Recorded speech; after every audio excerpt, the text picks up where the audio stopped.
働かざる者食うべからず。自分の餌は自分で確保しなさい。私はいいの。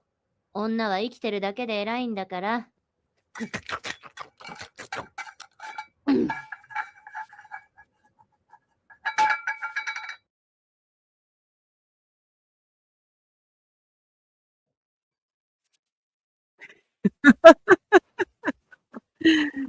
Hello. Hello, everyone.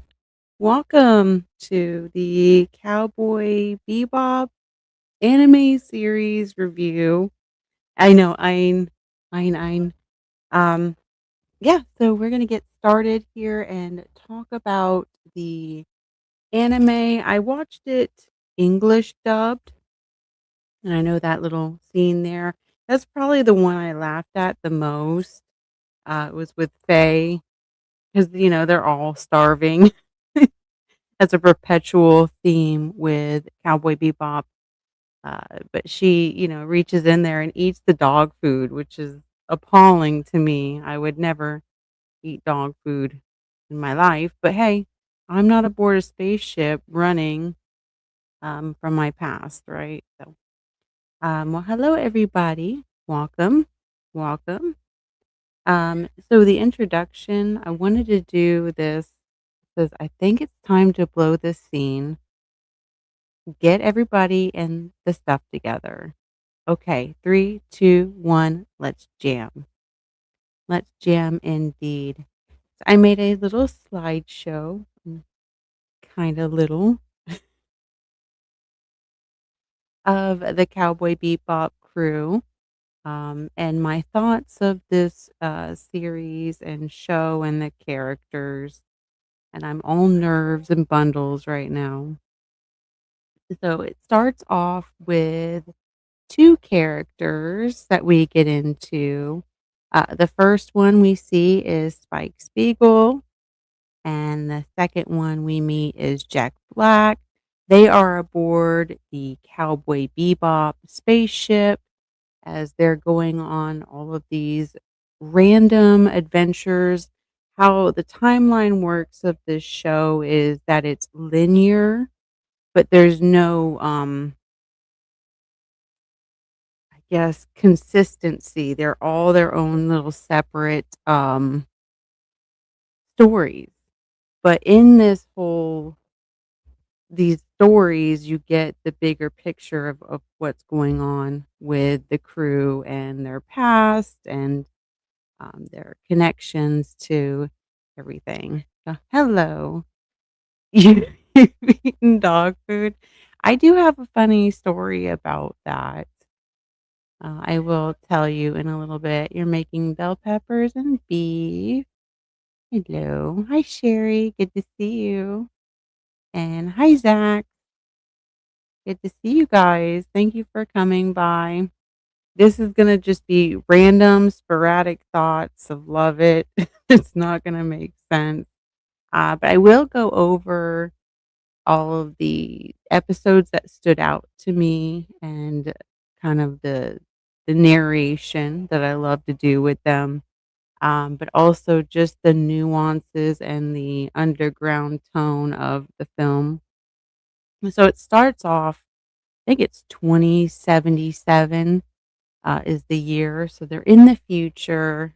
Interstellar travel is possible now, and they have gone on to colonize other planets in the solar system, and Earth is like half ravaged, always being meteor showered. So most of the Earth's population has left Earth and moved on to Mars. Um, See you, Space Cowboy. And there's also a Space Cowgirl as well.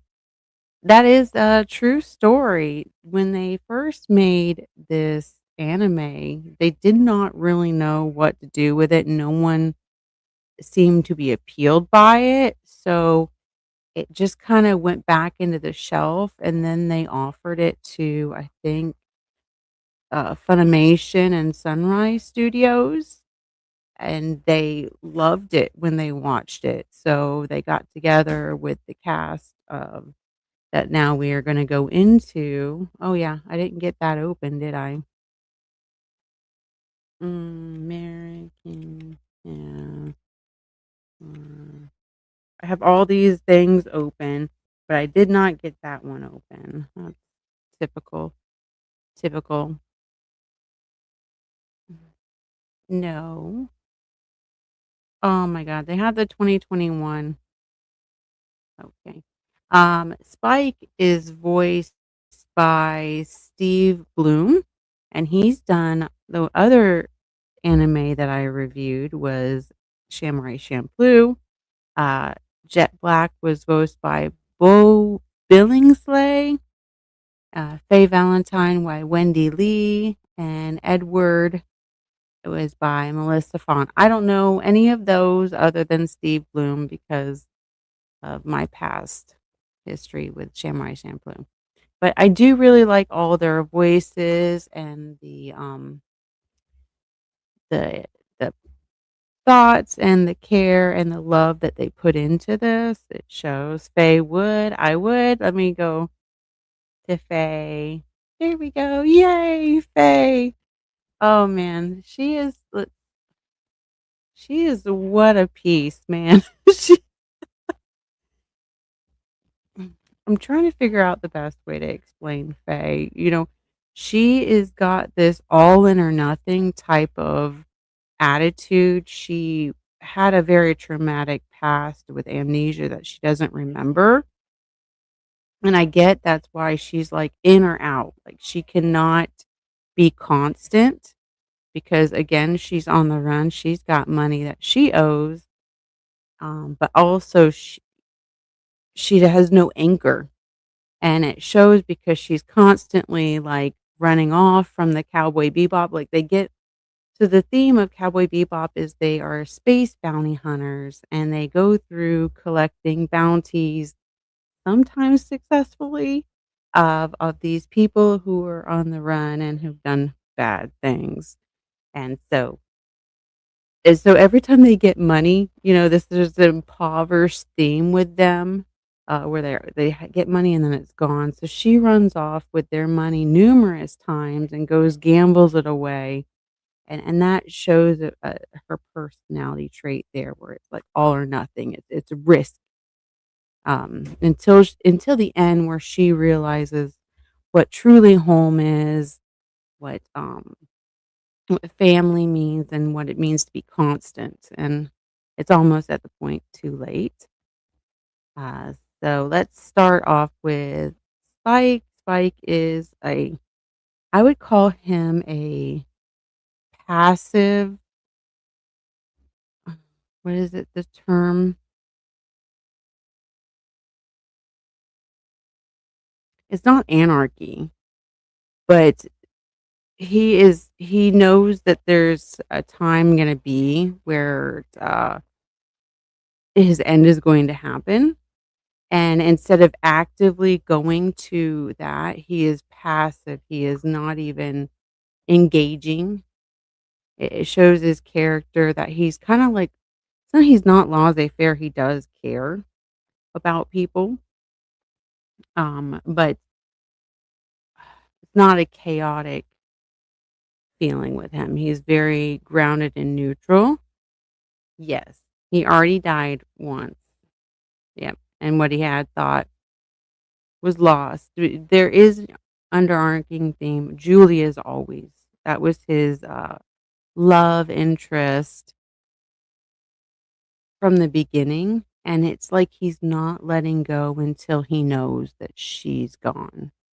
And so that is kind of like moving on into she starts showing up more and more in the stories as it progresses, and then at the final end, you get this big reveal and sad.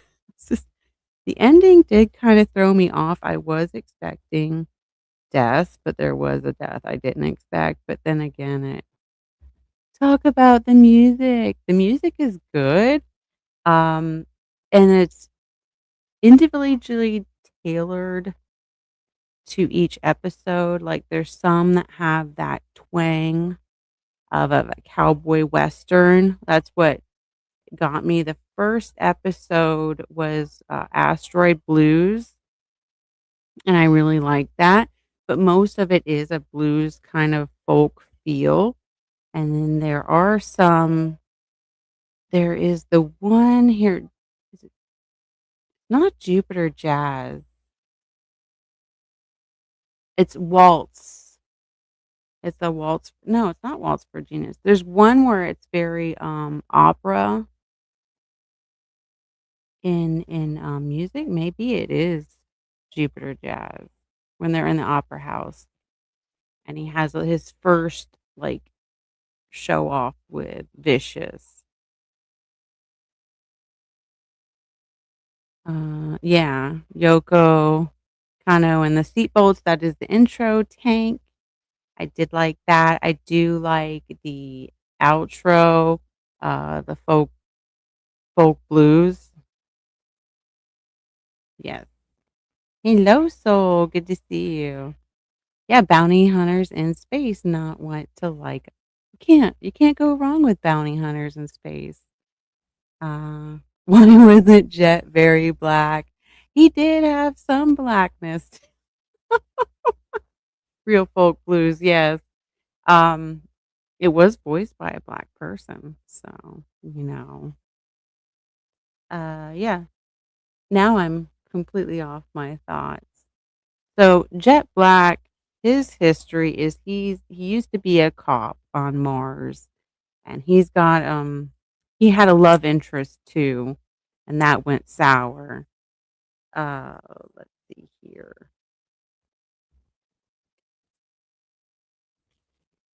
Whiteface. He didn't whiteface him. No. You used the intro for your channel. Oh, nice. I must have missed that. That the Ballad of Fallen Angels is the song name. That's the one. Thank you, Soli. Jet Black, he was a policeman, gone bounty hunter. He's the one who owns Cowboy Bebop that let Spike, after Spike's accident of his near death, not death, to come on board, and they've been working together for a couple years. What I like about this is that they don't just throw the whole cast together in the beginning. Each episode kind of touches on each individual person as they come in and a little bit of their backstory. Some is still hidden and gets shown later on for more like impact, emotional impact. So he has had a girlfriend on Mars that kind of went sour, and so he's got that.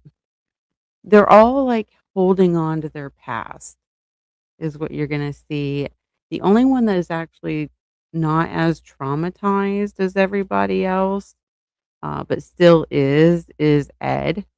Ed is the younger crewmate on board. She's a very tech savvy, hacking into the system type of person. And so her story is a little bit lighter. And then we have our little lovely Ian. Ian shows up in the second episode, titled it is Stray Dog Strut. That's a pretty cool one. So they have a bounty for this guy, Abdul Hakim, and he has stolen a very valuable data dog. And I love that it's a Welsh corgi, one of my favorite dogs, from a research facility. And so they're trying to get the reward, but it turns out like there are other people involved and just chaos. And what ends up happening is they adopt the dog on the ship. Like they don't even take the money. And then Abdul pretty much dies. Hello, Darren. Good to see you. Hi, Left Eye. This is a very chaotic, your spirit animal. It's a good one. He's a good spirit animal. Yes. That's what I was gonna say. He's based off a bounty hunter Kareem Abdul-Jabbar. Um, yeah, so this is my chaotic, no script review of Cowboy Bebop.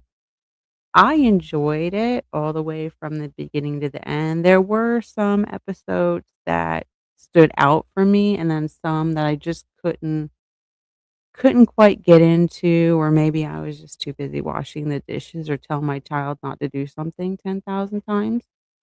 But yeah, it's 26 episodes, 5 discs. I did rent it from the library. I'm very lucky that they had a copy there and all the discs were in good shape. Awesome. I held on to that for a month. I had to keep re-renting it out because I didn't have enough time to, I mean, that's a lot of shows to watch. And then I ended up renting it out again before my stream date so I could kinda refresh my mind on it. Yeah, that's how insane I am. So that is kinda like the cast of Cowboy Bebop. You have Spike Spiegel, Faye Valentine, Jet Black, Ed, and Ian. They are all aboard the ship Cowboy Bebop. Faye and Jet and Spike all have different, like, separate little ships that they can depart from and go on their little missions, their bounty missions.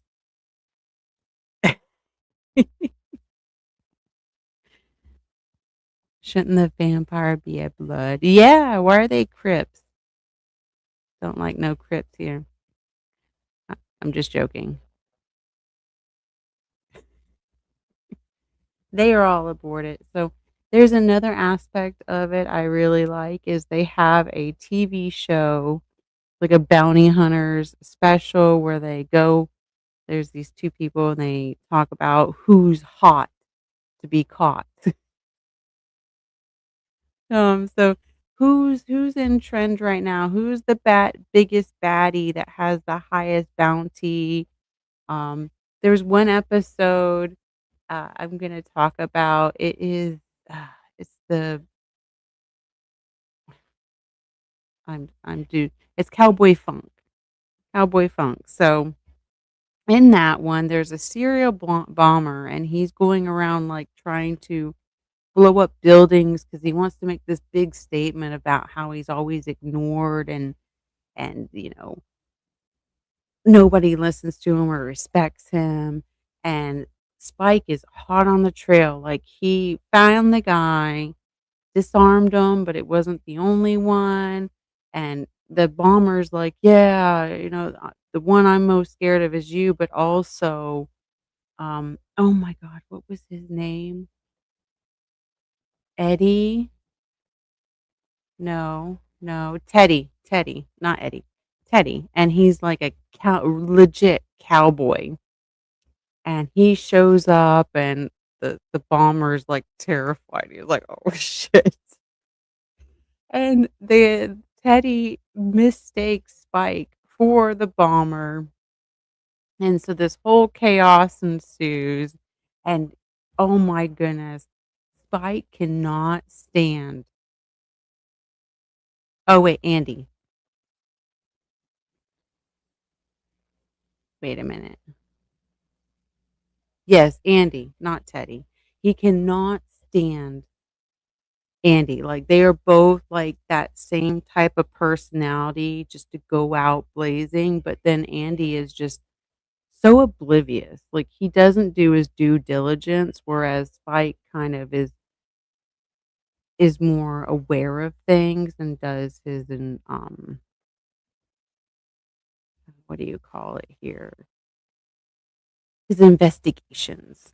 And so, like, it just this whole show just ensues of, like, Spike trying to stop the bomber and Andy showing up and just completely bolstering everything and then the bomber blows up buildings.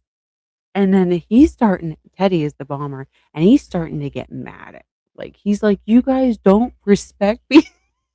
Like, Andy and Spike are showing off, fighting, like, he goes to the last bomb site, Spike does, not to get the bomber, but to go at Andy.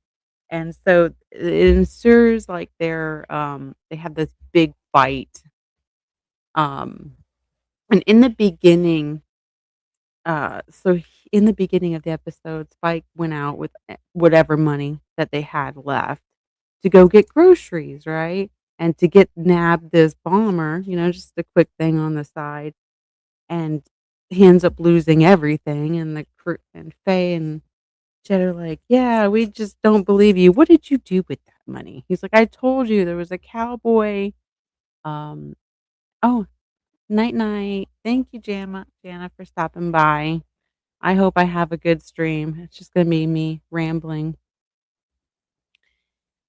Yeah, so they ends up he's like, "It'd be more believable if it was like a samurai or something." And Faye's like, "Yeah, yeah, I would definitely believe it just a little bit more." And what's funny at the end of this episode is that after the big fight, he bests Andy, and Andy's like, "You know what? You're the real bounty hunter. You're the cowboy." He's like, "What are you gonna do?" He's like, "Oh, I'm sure I'll find something to do." And he ends up turning into a samurai bounty hunter. It's so crazy. Um, that was one of the ones I did enjoy. Another one is a good one is Mushroom Samba. I enjoyed that one. That is right after they pick up Edward, and Edward kind of wants to be in this whole bounty hunting uh, theme of everything. So she is trying to go out, but they're all broke and they have no food or money. So they're trying to get these people that have, um, I guess, been pilfering mushrooms, like illegal mushrooms, and somehow Edward gets a hold of them, and it's really funny, and I should show this, so I will show it. Let's see. Da, da, da, da, da, da.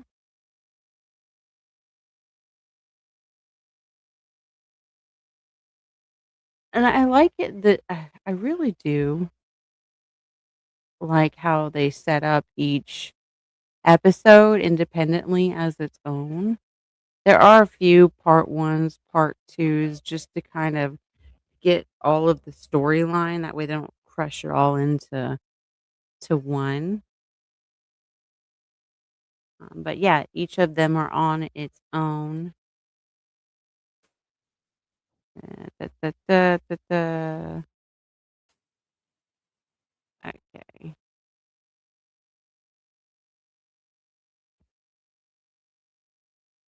You think I'd be more prepared? Okay.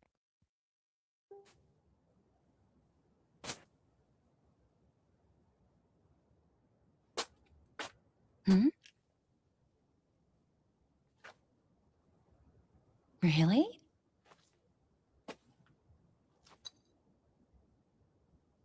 Mm, mm, mm, delicious.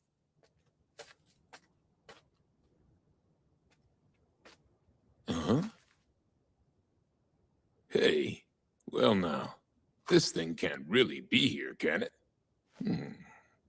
I like how they all have a different approach of trying to sneak and eat this, and Edward is using them as test subjects just to see if the food is edible or not. So I can't really be faulted for eating something that's not here. Hmm.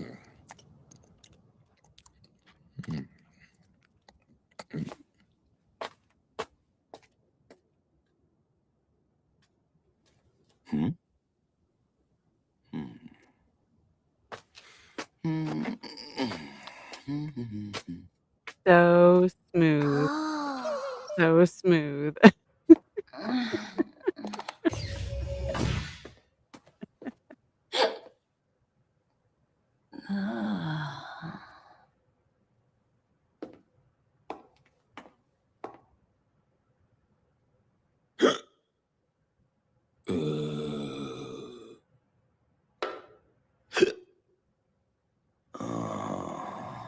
the hiccup of doom. So it all hits them, and Ed gets to watch the hilarity ensue of what happens with this crew. And I really like at the end is they end up getting a bunch of the shrooms that they think are illegal and drugs, but they're just edible. So they end up living off of the shrooms for a while. No. The stairway.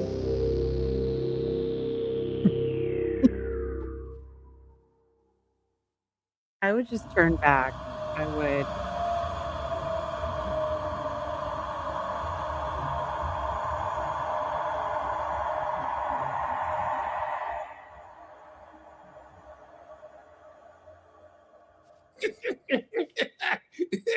Hey, the world really is a great place.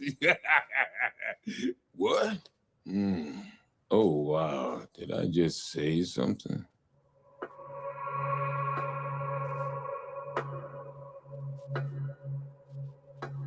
Hey, mister. This here is the stairway to heaven. You know that, don't you? Obnoxious little frog. Obnoxious little frog.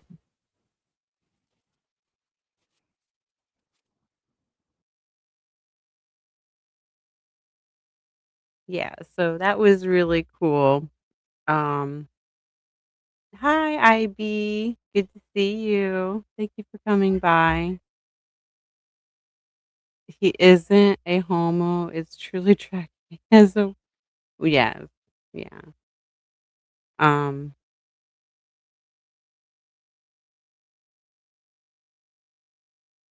who got genetically messed up? Are you talking about?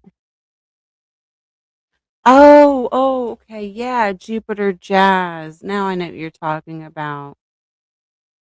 Yeah, yeah. No, yeah, that is me. Out of all three of them, I would be sitting there laughing at the plants or whatever it is on the wall, just giggling like, "That's the true meaning of life? 42?" Oh, boy. I really enjoyed that one. That was a good episode.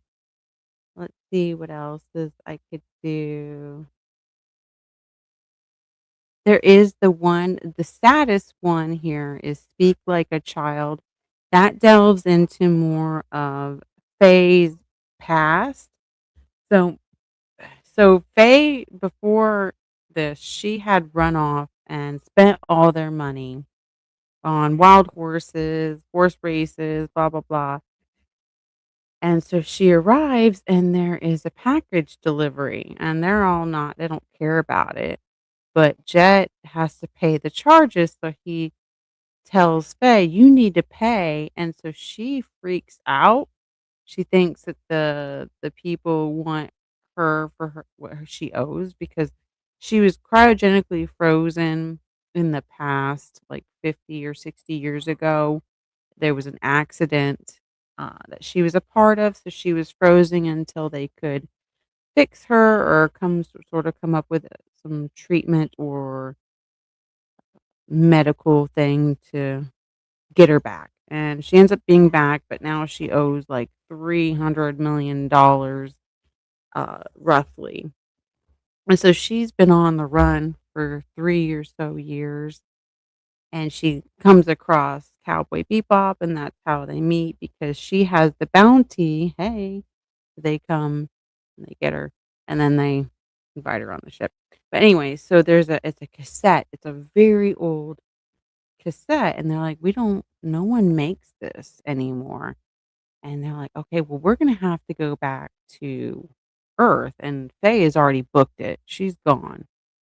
They're like, "All right, well, we're gonna just have to go and figure it out." And so Ed chimes in, and she finds out that it has all of the old shipping destinations of where this beta cassette player would have been sold, and they found out it was on Earth, so they had to go look through this, abandoned mall kinda thing, so they had to go down hundreds of floors, go around traps and water, and it didn't work out, so then they found a antique video store, and the man was just so, like, really happy to see it, and he's watching, like, an old show as they walk in, and there's all these old retro 80s, 90s tech all around, and so they're trying to get it to play, and he doesn't have anything, that will play it, and his oh, wait, no. So before he has the beta player, but before he could do it, Spike accidentally breaks the player, and that really pisses the shop owner off, and they have to run off, and then they find out, and so they end up watching the video, and it's like a young Faye from the past just talking about how she wanted to talk to her future self and just that she's happy and she believes in herself, that she loves you don't whatever you've been through, I love you, you're me, and she doesn't remember any of this. Um, absolutely. Well, when she finally realizes there's what she's looking for doesn't exist anymore, it's towards the end. It's one of the latter episodes. It's the Hard Luck Woman. I did like that one too. So, Hard Luck Woman. Hard Luck Woman has so it's Faye and Ed going out trying to figure out their past, and Ed finds out she was in a orphanage, and so they go there, and it's revealed that her dad, who had dropped her off years ago, finally realized that he had a daughter and wants to bring her back. And it so happens that person has a bounty on him. I want to go back on Spike's fighting style. He's very fluid. He's quick, fast. Well, quick and fast are the same thing. Fluid, just it's like water. It's really hard to grasp. And he's always been able to win his battles, like beat the people up and go toe to toe. But this bounty that they go after, he's a big guy. He's like a big boulder of a man. I'm happy. He's on Earth trying to map all of where these comets are coming from and landing because they want to try to figure out a way to save Earth. And yeah, the most overpowered he is. And it's like water hitting a rock. Just he Spike cannot get anywhere with Ed's father. He is just he's powerful. Like in it's not in a way he's like immovable, but just it's a barrier that Spike can't seem to get past in the fight, which is cool. He's like, wow, I finally met my match. And then Ed comes over. She's like, Daddy. And it's always what happens with them when they're trying to get these bounties. Something moral comes up to where they either can't accept the bounty, it being a family member or a loved one, or that the person ends up dying. And they're like, oh, well, there goes our bounty. Uh, he's treating Spike like, yeah. Mm-hmm. Yeah. Non-threat. That was cool, like how he's breaking the egg and then just drinking it raw. So that was really cool. And at the end of that, Faye she Faye runs into an old friend that remembers her, and somehow that breaks her amnesia. And she comes back to Cowboy Bebop and ends up remembering her accident and everything and where she's from, and so she's so desperate. This whole time she's so desperate to realize where she was from, where her home is, where she belongs, right? And so she runs off without a thought, leaves them behind.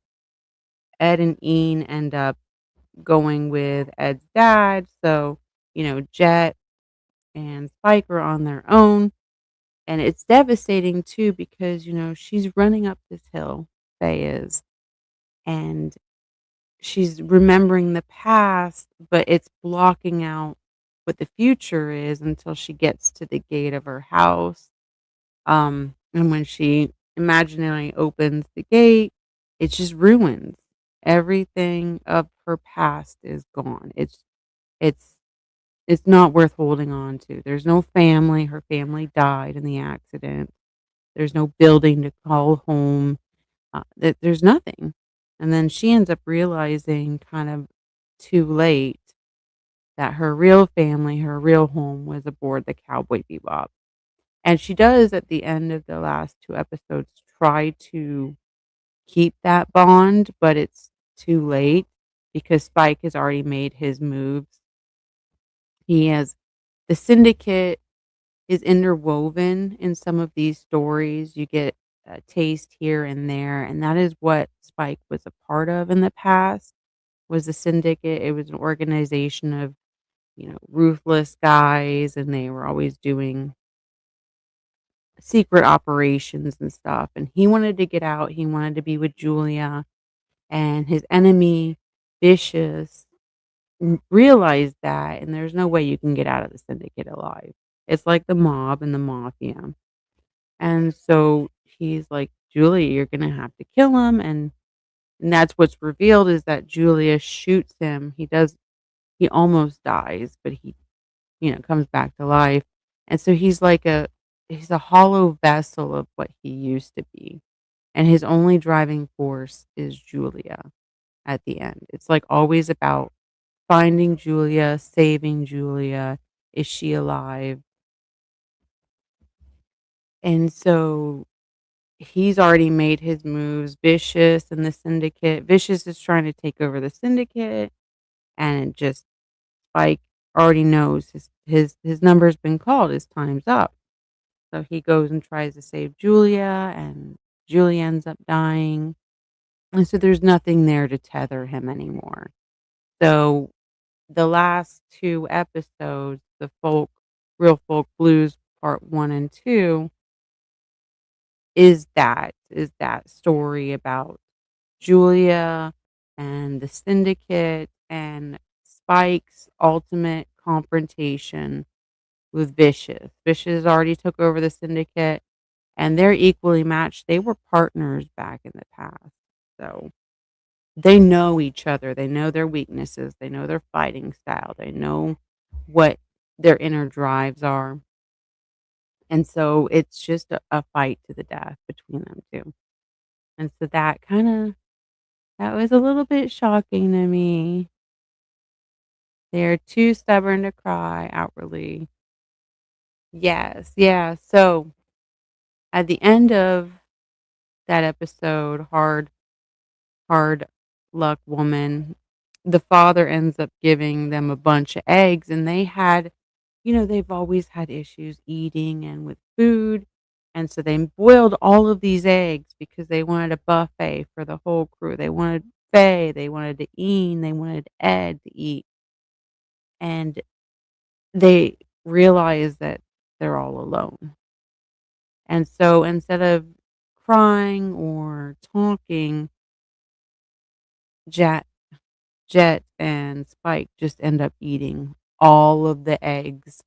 And you can tell that it's saddening, but they're like, we're not gonna let this all go to waste, which I don't understand. That probably smelled up the spaceship for weeks. But it was sad because they'd all become a family, and then it's gone. And I do like that how this series is 1 season, that they didn't try to relive it or bring anything else into the mix. It's really what it is as its own. That's what makes it a really good show. And so I would highly recommend if you like westerns and random chaotic stories and trauma, great animation, great music. I would highly recommend this series. So, yeah, it is. So she comes back right before Spike runs off to go fight Vicious one last time, and she's trying to say, "Don't you know, like, this is this is our family, don't go." I didn't realize it until too late, but yeah, it was already done. I In a way, like, I know Spike only loved Julia, that was, like, his one true love. I did ship him and Faye together. I liked their combination, but yeah, they did not become romantically involved. Yes. Mhm. Yeah, she points the gun at him and threatens him, um, but then ends up shooting it into the sky. Yeah, it's a good thing they didn't try to make I refuse to watch that. I'm sure there's probably some cool little features in it. They had the, band that did Tank do a live action and, what was Yoko and the Seatbelts. They came back and did, like, the orchestra music composition to it, which was cool. I saw that, yeah. No one's There's no one that stupid in the world. I know, give me a moment, I'm not good with my thoughts. Yeah, it was cool, like how the car, she just drove up to, Faye, and Faye jumps in with Julia, not even knowing fully who she is. She just knows that she's part of the good team, and then she starts shooting. They did it during COVID, yes, super cool. Yeah, there's some things that they did do nice, and during COVID was just a horrible time, like, today I took my son to go meet his kindergarten teacher and, find out where he's gonna be at. This is, like, a big school, this is different than what he did for VPK, and they had a wall of pictures, of all the years with the teachers, and it showed 2020, and it was just a piece of paper, and it said COVID with a frown. I was like, "That is just so correct." It was just very depressing time, like, I don't wanna get into all of what COVID is, but I just really didn't approve of how they made everybody socially distance and how outlandishly wild they made everything with the masks and the fear propaganda behind it. So, I just found that really, what do you wanna call it? Like, they knew by that little piece of paper, they knew, like, it wasn't because COVID happened, it was because of what the restrictions that were placed, is why they were upset that no kid could be photographed that time. Yeah, so wild. If you guys have seen, I know Zach Bloss, you were telling me all good things. I don't know if there's anybody else in the chat that has seen Cowboy Bebop, Harold and Kumar, guy who was in Spider-Cat. There are some other really cool ones. Let me get into there's another one. Let's see here, hold on. Heavy Metal Queen. That's a really cool one. It goes into, like, interstellar truck driving or truck spacing, where they actually have interstellar truckers where they send things from other planets back and forth. And there is a one woman uh, that is known by V, and it's heavy metal V. She loves her heavy metal music. She's got her cat. Everybody's trying to guess what her name is, and Spike and Faye end up running into her, trying to catch this other guy who had stolen a bunch of high explosives. And Faye is always jumping into things and causing chaos or mishaps. And Spike ends up talking to V, and they get along until she finds he's a bounty hunter, and she's got like this thing against bounty hunters, which is revealed later on why. But yeah, that was a really cool one. With the walkie-talkie, CB radios, like, hey, this is the heavy metal queen. Yeah, I'm on the lookout for this type of vehicle, and they're like, yeah, heavy metal. Just it's really cool how they put different ideas into the stories, um, different jobs or backgrounds. You have one where there is a guy that is a clown and he's like some sort of test subject. You have another one where they're in coma and they end up hacking into the internet, which is um, called Brain. You're going to hate me for this. You're going to hate me. Brain Scratch. There you go. Brain Scratch is a good one. That one talks about how TV is always insinuating us with this or that, and it's overloading our thoughts, and it just makes us shut down, which is true. But in this, there's a kid that was in a coma.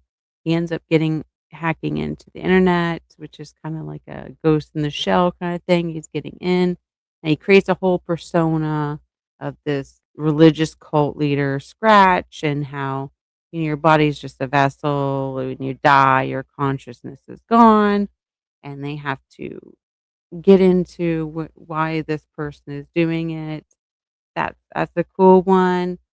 There's one where it's called Boogie Woogie Feng Shui, where he gets a note from Jet gets a note from an old friend, with just some cryptic message. And then his daughter shows up, and they're using feng shui. That's not something that was well in the 90s. It was kind of talked about, but it was later in the 2000s about energy, chi, and shui that came to the Western forethought. That was a cool one where they end up there's syndicate mobsters are after them for this information that they're looking for. And yeah, just really cool ones that, yeah, I would definitely give this approval to watch. Hello, Trauma. Good to see you. I am just randomly blurbing everywhere. His ultimate weakness, cats. Yes, yes, Mad Perot. Yeah, he was messed up, and I guess cats traumatized him during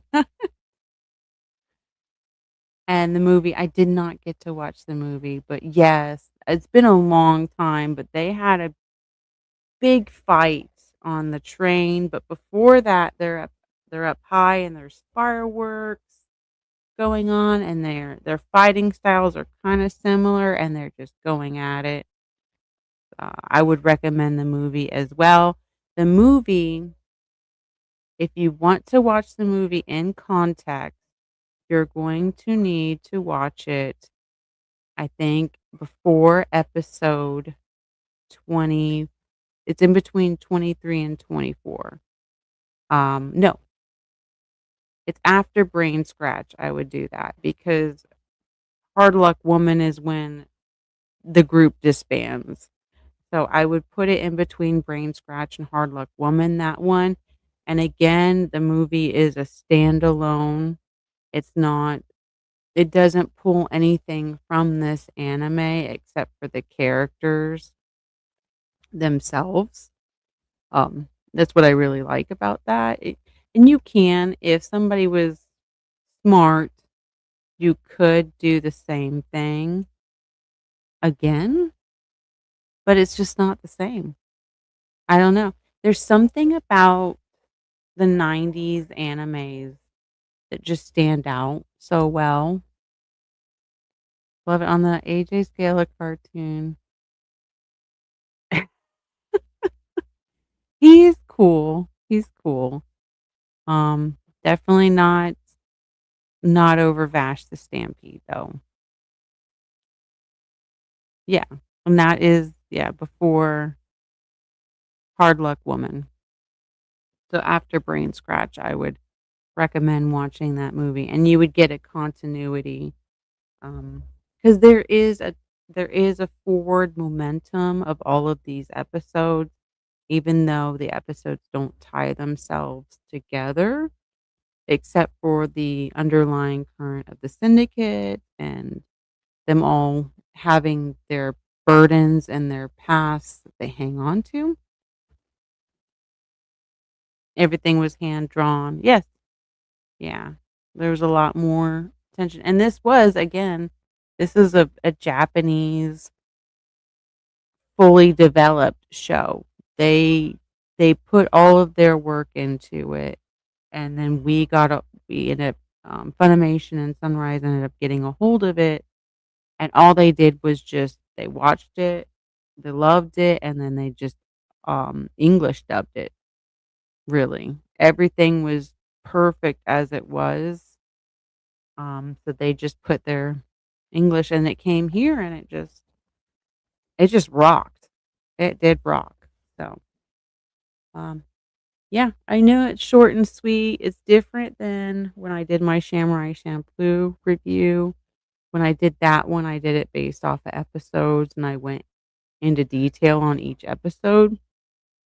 So this one was a big altogether type of review. So just let me know which one you guys liked better. Did you like me going over a few episodes at a time, or did you like me just blowing it all out at once?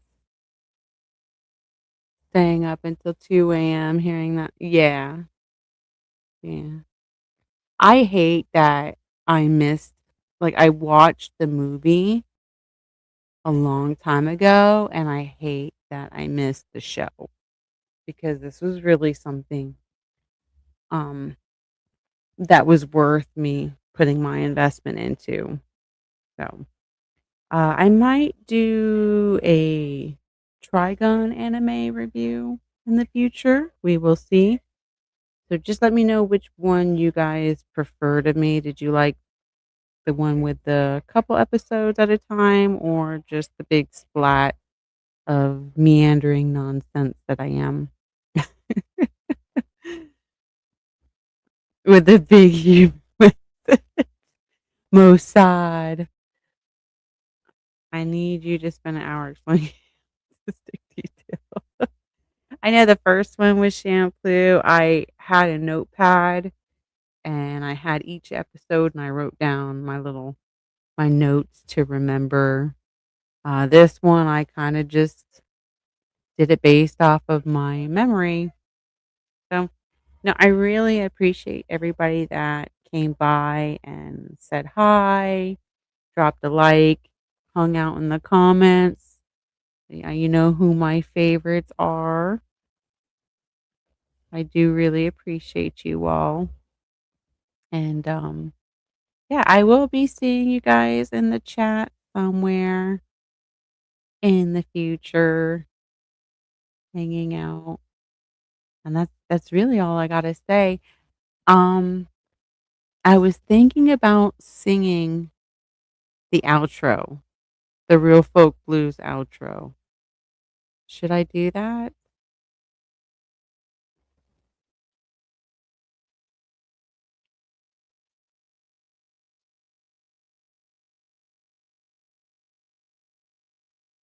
English.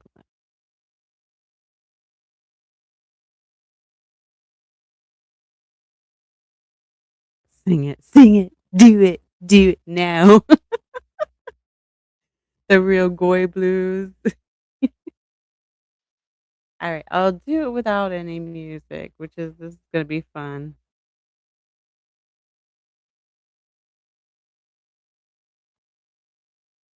That is not the song.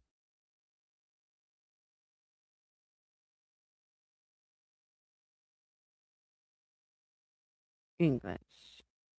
Give me English.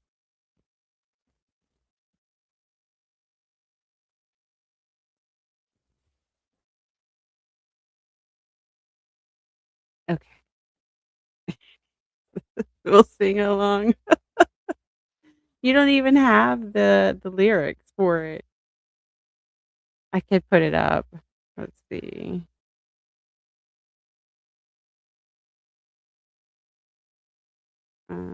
Share screen. Da, da, da, da, da, da, da, da. I don't know if you could see that or not. So, all right. Too much time has passed by to lament that we were deeply in love. The wind keeps blowing while my heart cannot heal all the tears in it. Watching tomorrow with one eye while keeping the other on yesterday. If only I could peacefully sleep in the cradle of your love again. Someone cry for me with parched eyes, the real folk blues. I only want to know what true sadness is. Sitting in muddy water isn't such a bad life if it ends after the first time. Despair filled with hope, and this chance with a trap set. What's right or wrong, like two sides of a coin. How long must I live till I'm healed? The real folk blues. I only want to know what true happiness is. All that glitters is not gold. And this is not how the outro was for the anime. Yeah, that's good. Honestly, original singer can get this is not good.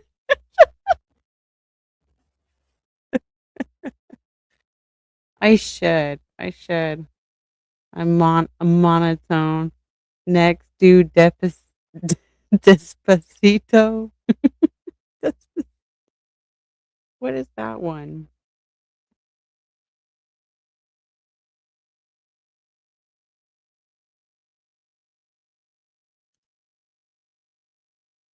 Oh dear Lord.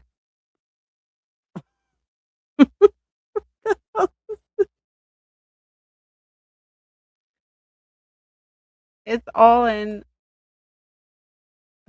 Spanish. I'll have to try that. Huh? Oh no, it's not.